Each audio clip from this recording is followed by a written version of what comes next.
Assalamu alaikum wa rahmatullah. Bismillah wa salatu wa salam ala Rasulillah.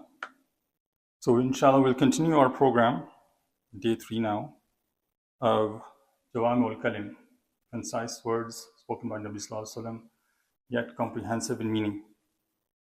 So, we'll talk about 2 of those Jawami al-Kalim examples today. Amsik alayka lisanaka, which is about holding or controlling your tongue.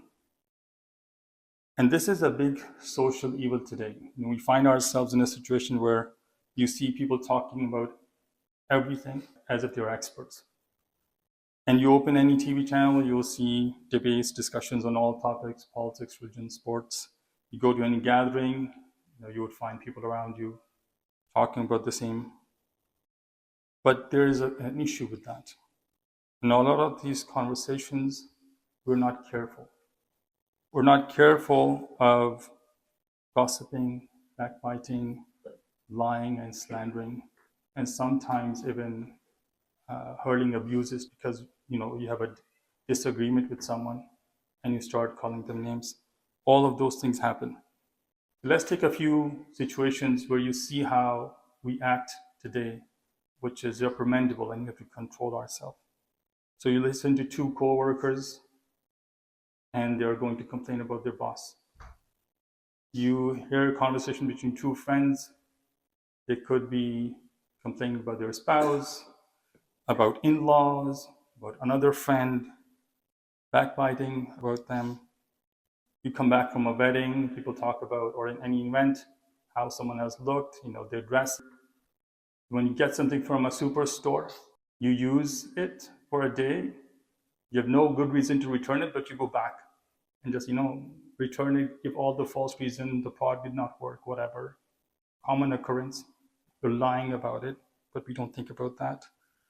When you are applying for car insurance, you try to minimize the details, sometimes not disclose everything. That's a form of lying. You get into an accident, or you want to avoid the at-fault situation. Again, make false scenarios.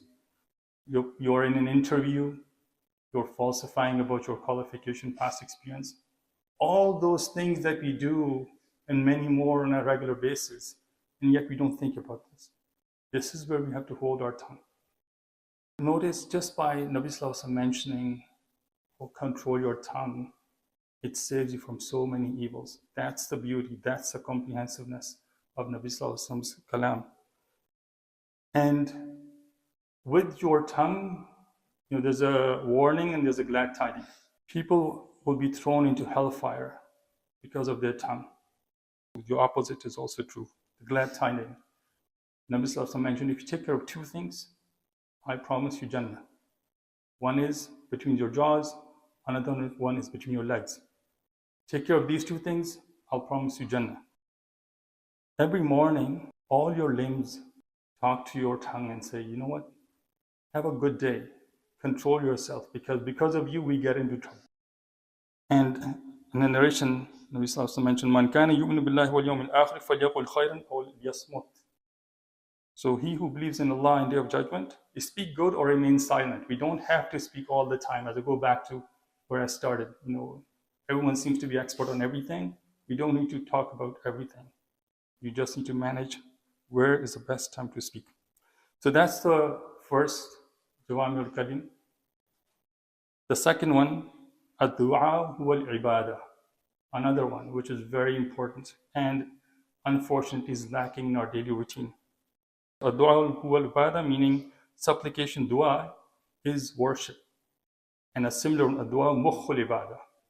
The dua is the essence of worship. We'll think about dua as an option. You know what? Maybe I have time, I'll do it. If I don't have time, I won't do it. It's actually not an option. It's a command of Allah subhanahu wa ta'ala to make dua. وَقَالَ رَبُّكُمُ ud'uuni astajib lakum. And your Lord said, invoke me, I will respond to you. And as a matter of fact, the opposite is also true. When you do not ask Allah subhanahu wa ta'ala, He gets angry. مَلَّمْ يَسْأَلِ اللَّهَ يَغْضَبْ عَلَيْهِ. If you do not ask Allah subhanahu wa ta'ala, He will become angry with you. We're in need of Allah subhanahu wa ta'ala every moment of the day. Because when you're not making dua, You're proclaiming, I'm self-sufficient. I don't need anyone. I can manage my own affairs. I don't need to ask Allah subhanahu wa ta'ala. When, what is the guidance from Nabi Sallallahu Alaihi Wasallam? Even if your shoelace is broken and you need to get another one, make dua. There are morning and evening dua that give us so much protection, yet we are negligent. And there's dua for every step of an action that you do every day, from waking up to going to bed. Those are very important. They give you the blessing that otherwise you won't get in your actions. They make your dunya deen. They make your dunya deen. There's one thing unique about dua with respect to believers that is always responded to. As long as you don't ask for a sin, and it is not about cutting ties with your family. Allah subhanahu wa ta'ala either answers it quickly, saves it for hereafter, or diverts a harm from you because of dua.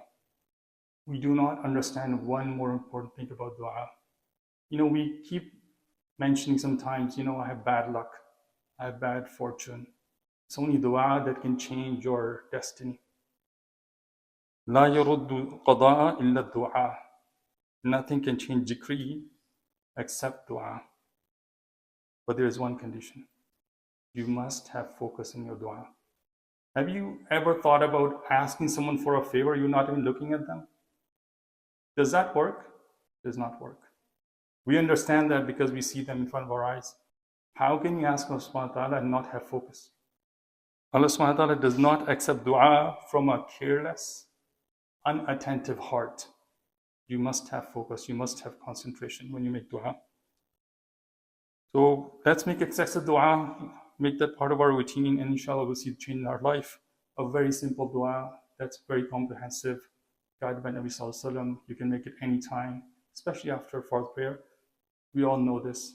ربنا آتنا في الدنيا حسنة وفي الآخرة حسنة وقنا عذاب النار. آمين يا رب العالمين. سبحانك اللهم وبحمدك نشهد لا إله إلا أنت نستغفرك.